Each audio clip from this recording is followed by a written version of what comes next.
Gálatas, capítulo 1.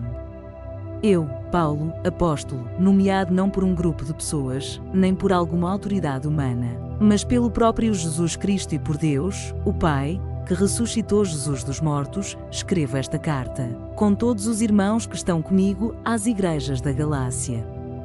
Que Deus, o Pai, e nosso Senhor Jesus Cristo lhes dêem graça e paz. Jesus entregou sua vida por nossos pecados, a fim de nos resgatar deste mundo mau, conforme Deus, nosso Pai, havia planejado. Toda a glória a Deus para todo o sempre. Amém. Admiro-me que vocês estejam se afastando tão depressa daquele que os chamou para si por meio da graça de Cristo. Vocês estão seguindo um caminho diferente que se faz passar pelas boas novas, mas que não são boas novas de maneira nenhuma. Estão sendo perturbados por aqueles que distorcem deliberadamente as boas novas de Cristo. Que seja amaldiçoado qualquer um, incluindo nós, ou mesmo um anjo do céu, que anunciar boas novas diferentes das que nós lhes anunciamos. Repito o que disse antes. Se alguém anunciar boas novas diferentes das que vocês receberam, que seja amaldiçoado. Acaso estou tentando conquistar a aprovação das pessoas? Ou será que procuro a aprovação de Deus? Se meu objetivo fosse agradar as pessoas, não seria servo de Cristo. Irmãos, quero que vocês entendam que a mensagem das boas novas por mim anunciada não provém do raciocínio humano. Não a recebi de fonte humana, e ninguém ensinou a mim.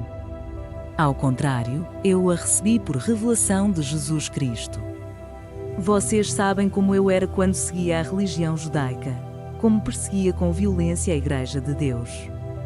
Não mede esforços para destruí-la. Superava a muitos dos judeus de minha geração, sendo extremamente zeloso pelas tradições de meus antepassados. Contudo, ainda antes de eu nascer, Deus me escolheu e me chamou por sua graça. Foi do agrado de lhe revelar seu Filho a mim, para que eu o anunciasse aos gentios. Quando isso aconteceu, não consultei ser humano algum. Tampouco subi a Jerusalém para pedir o conselho daqueles que eram apóstolos antes de mim. Em vez disso, fui à Arábia e depois voltei à cidade de Damasco. Então, passados 3 anos, fui a Jerusalém para conhecer Pedro, com quem permaneci 15 dias. O único outro apóstolo que vi naquela ocasião foi Tiago, irmão do Senhor. Afirmo diante de Deus que o que lhes escrevo não é mentira. Depois disso, fui às províncias da Síria e da Cilícia. As igrejas em Cristo que estão na Judeia ainda não me conheciam pessoalmente. Sabiam apenas o que as pessoas diziam. Aquele que nos perseguia agora anuncia a mesma fé que antes tentava destruir.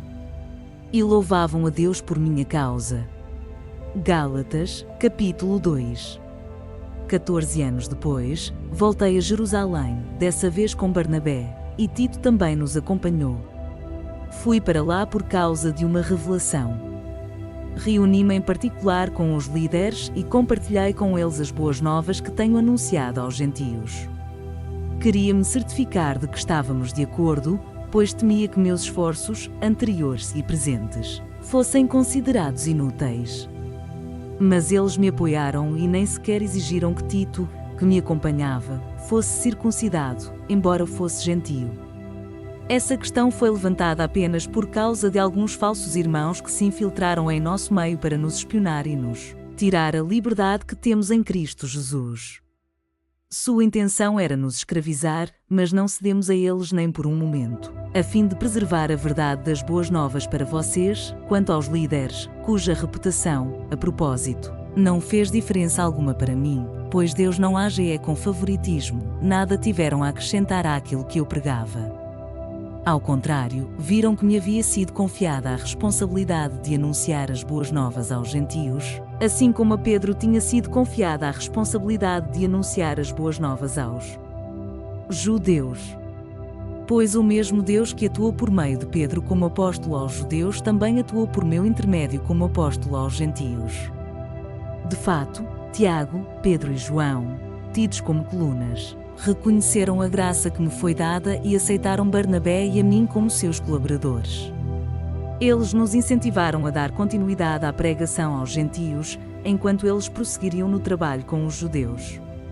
Sua única sugestão foi que continuássemos a ajudar os pobres, o que sempre fiz com dedicação. Mas, quando Pedro veio a Antioquia, tive de opor-me a ele abertamente, pois o que ele fez foi muito errado. No começo, quando chegou, ele comia com os gentios.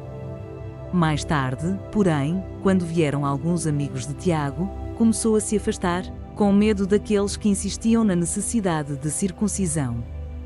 Como resultado, outros judeus imitaram a hipocrisia de Pedro, e até mesmo Barnabé se deixou levar por ela. Quando vi que não estavam seguindo a verdade das boas novas, disse a Pedro diante de todos: se você, que é judeu de nascimento, vive como gentio, e não como judeu, porque agora obriga esses gentios a viverem como judeus? Você e eu somos judeus de nascimento, e não pecadores, como os judeus consideram os gentios. E, no entanto, sabemos que uma pessoa é declarada justa diante de Deus pela fé em Jesus Cristo, e não pela obediência à lei. E cremos em Cristo Jesus, para que fôssemos declarados justos pela fé em Cristo, e não porque obedecemos à lei. Pois ninguém é declarado justo diante de Deus pela obediência à lei. Mas, se a busca da justiça por meio de Cristo nos torna culpados de abandonar a lei, isso torna Cristo responsável por nosso pecado? De maneira nenhuma. Se, pois, reconstruo o antigo sistema da lei que já destruí, então faço de mim mesmo transgressor da lei. Pois, quando procurei viver por meio da lei, ela me condenou. Portanto, morri para a lei a fim de viver para Deus. Fui crucificado com Cristo. Assim, já não sou eu quem vive, mas Cristo vive em mim. Portanto, vivo neste corpo terreno pela fé no Filho de Deus, que me amou e se entregou por mim. Não considero a graça de Deus algo sem sentido. Pois, se a obediência à lei nos tornasse justos diante de Deus, não haveria necessidade alguma de Cristo morrer. Gálatas, capítulo 3. Ou Gálatas insensatos. Quem os enfeitiçou? Jesus Cristo não lhes foi explicado tão claramente como se tivessem visto com os próprios olhos a morte dele na cruz? Deixem-me perguntar apenas uma coisa. Vocês receberam o Espírito porque obedeceram à lei ou porque creram na mensagem que ouviram?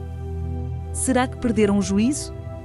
Tendo começado no Espírito, porque agora procuram tornar-se perfeitos por seus próprios esforços? Será que foi à toa que passaram por tantos sofrimentos? É claro que não foi à toa. Volto a perguntar: acaso aquele que lhes deu o Espírito e realizou milagres entre vocês agiu assim porque vocês obedeceram à lei ou porque creram na mensagem que ouviram? Da mesma forma, Abraão creu em Deus e assim foi considerado justo. Logo, os verdadeiros filhos de Abraão são aqueles que creem. As Escrituras previram esse tempo em que Deus declararia os gentios justos por meio da fé. Ele anunciou essas boas novas a Abraão há muito tempo, quando disse: todas as nações da terra serão abençoadas por seu intermédio. Portanto, todos os que creem participam da mesma bênção que Abraão recebeu por crer. Contudo, os que confiam na lei para serem declarados justos estão sob maldição, pois as Escrituras dizem: maldito quem não se mantiver obediente a tudo que está escrito no livro da lei. É evidente, portanto, que ninguém pode ser declarado justo diante de Deus pela lei. Pois as Escrituras dizem: o justo viverá pela fé. A lei, porém, não é baseada na fé, pois diz: quem obedece à lei viverá por ela. Mas Cristo nos resgatou da maldição pronunciada pela lei, tomando sobre si a maldição por nossas ofensas. Pois as Escrituras dizem: maldito todo aquele que é pendurado no madeiro. Por meio de Cristo Jesus, os gentios foram abençoados com a mesma bênção de Abraão, para que recebêssemos, pela fé, o Espírito prometido. Irmãos, apresento-lhes um exemplo da vida diária. Ninguém pode anular ou fazer acréscimos a uma aliança irrevogável, pois bem, Deus fez a promessa a Abraão e a seu descendente. Observem que as Escrituras não dizem a seus descendentes, como se fosse uma referência a muitos, mas sim a seu descendente. Isto é, Cristo. É isto que quer dizer: a lei, que veio 430 anos depois, não pode anular a aliança que Deus estabeleceu com Abraão, pois nesse caso a promessa seria quebrada. Portanto, se a herança pudesse ser recebida pela obediência à lei, ela não viria pela aceitação da promessa. No entanto, Deus, em sua bondade, a concedeu a Abraão como promessa. Qual era, então, o propósito da lei? Ela foi acrescentada à promessa para mostrar às pessoas seus pecados. Mas a lei deveria durar apenas até a vinda do descendente prometido. Por meio de anjos, a lei foi entregue a um mediador, porém, só é necessário quando dois ou mais precisam chegar a um acordo, e Deus é um só. Existe, portanto, algum conflito entre a lei e as promessas de Deus? De maneira nenhuma. Se a lei fosse capaz de nos conceder nova vida, seríamos declarados justos pela obediência a ela. Mas as Escrituras afirmam que somos todos prisioneiros do pecado, de modo que nós, os que cremos, recebemos a promessa de libertação apenas pela fé em Jesus Cristo. Antes que o caminho da fé se tornasse disponível, fomos colocados sob a custódia da lei e mantidos sob a sua guarda, até que essa fé fosse revelada. Em outras palavras, a lei foi nosso guardião até a vinda de Cristo. Ela nos protegeu até que, por meio da fé, pudéssemos ser declarados justos. Agora que veio o caminho da fé, não precisamos mais da lei como guardião. Pois todos vocês são filhos de Deus por meio da fé em Cristo Jesus. Todos que foram unidos com Cristo no batismo se revestiram de Cristo. Não há mais judeu nem gentio, escravo nem livre, homem nem mulher, pois todos vocês são um em Cristo Jesus. E agora que pertencem a Cristo, são verdadeiros filhos de Abraão, herdeiros dele segundo a promessa de Deus. Gálatas, capítulo 4. Portanto, pensem da seguinte forma: enquanto não atingir a idade adequada, o herdeiro não está numa posição muito melhor que a de um escravo, apesar de ser dono de todos os bens. Deve obedecer a seus tutores e administradores até a idade determinada por seu pai. O mesmo acontecia conosco. Éramos como crianças, éramos escravos dos princípios básicos deste mundo. Mas, quando chegou o tempo certo, Deus enviou seu Filho, nascido de uma mulher e sob a lei. Assim o fez para resgatar a nós que estávamos sob a lei, a fim de nos adotar como seus filhos. E, porque nós somos seus filhos, Deus enviou ao nosso coração o Espírito de seu Filho, e por meio dele clamamos: Abba, Pai. Agora você já não é escravo, mas filho de Deus. E, uma vez que é filho, Deus o tornou herdeiro dele. Antes de conhecerem a Deus, vocês eram escravos de supostos deuses que, na verdade, nem existem. Agora que conhecem a Deus, ou melhor, agora que Deus os conhece, porque desejam voltar atrás e tornar-se novamente escravos dos frágeis e inúteis princípios básicos deste mundo. Vocês insistem em guardar certos dias, meses, estações ou anos. Temo por vocês. Talvez meu árduo trabalho em seu favor tenha sido inútil, irmãos. Peço-lhes que sejam como eu, pois eu também sou como vocês. E vocês não me trataram mal, certamente se lembram de que eu estava doente quando lhes anunciei as boas novas pela primeira vez. Embora minha saúde precária fosse uma tentação para me rejeitarem, vocês não me desprezaram nem me mandaram embora. Ao contrário, acolheram-me e cuidaram de mim como se eu fosse um anjo de Deus, ou mesmo o próprio Cristo Jesus. O que aconteceu com a alegria que vocês demonstraram naquela ocasião? Estou certo de que, se fosse possível, teriam arrancado os próprios olhos e os teriam dado a mim. Acaso me tornei inimigo de vocês porque lhes digo a verdade? Esses falsos mestres estão extremamente ansiosos para agradá-los, mas suas intenções não são boas. Querem afastá-los de mim para que dependam deles. Se alguém deseja agradá-los, muito bem, mas que o faça sempre. E não só quando estou com vocês, ó meus filhos queridos. Sinto como se estivesse passando outra vez pelas dores de parto por sua causa. E elas continuarão até que Cristo seja plenamente desenvolvido em vocês. Gostaria de poder estar aí com vocês para lhes falar em outro tom.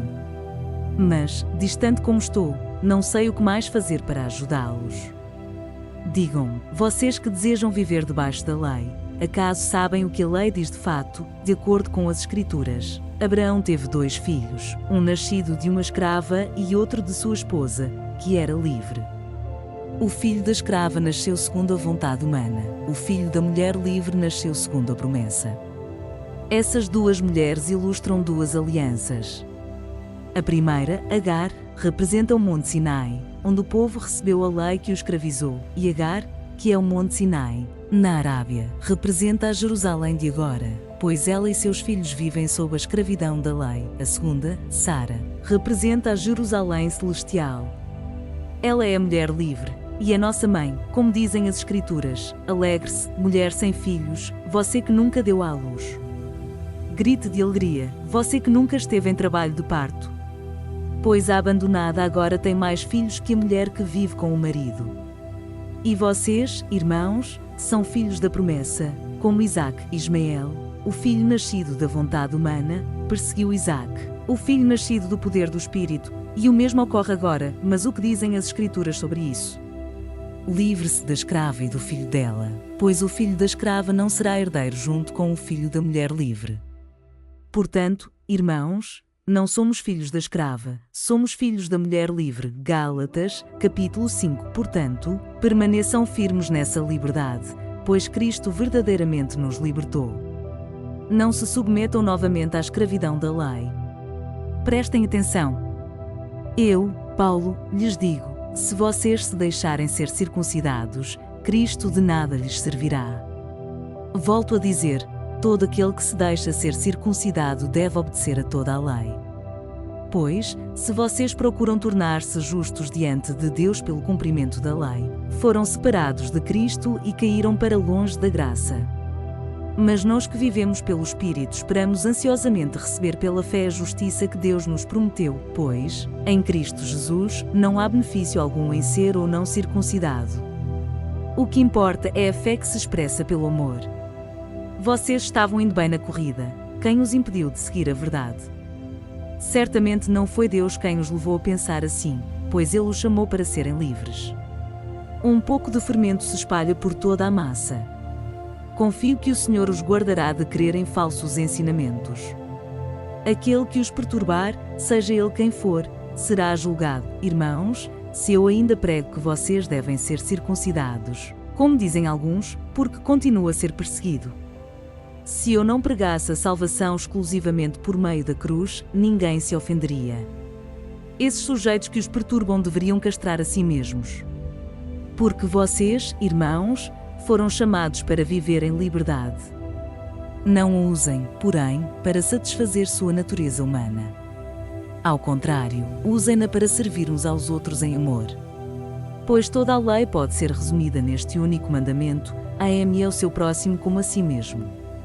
Mas, se vocês estão sempre mordendo e devorando uns aos outros, tenham cuidado, pois correm o risco de se destruírem.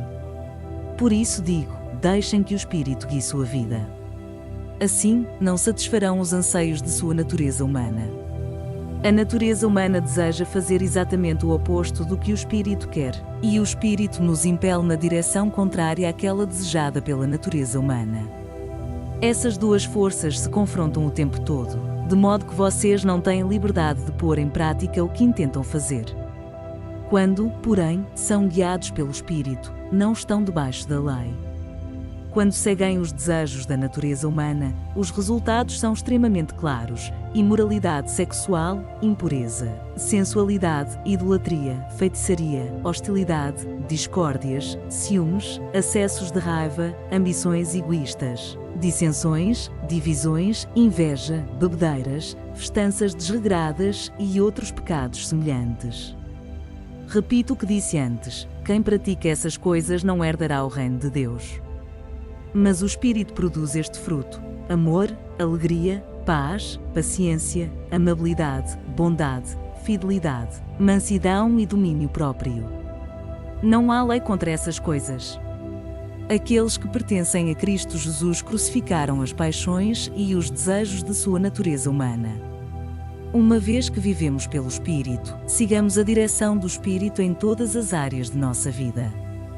Não nos tornemos orgulhosos, provocando e invejando uns aos outros. Gálatas, capítulo 6. Irmãos, se alguém for vencido por algum pecado, vocês que são guiados pelo Espírito devem, com mansidão, ajudá-lo a voltar ao caminho certo. E cada um cuide para não ser tentado. Ajudem a levar os fardos uns dos outros e obedeçam, desse modo, à lei de Cristo. Se vocês se consideram importantes demais para ajudar os outros, estão apenas enganando a si mesmos. Cada um preste muita atenção em seu trabalho, pois então terá a satisfação de havê-lo feito bem e não precisará se comparar com os outros. Porque cada um de nós é responsável pela própria conduta. Aqueles que recebem o ensino da palavra devem repartir com seus mestres todas as coisas boas. Não se deixem enganar. Ninguém pode zombar de Deus. A pessoa sempre colherá aquilo que semear.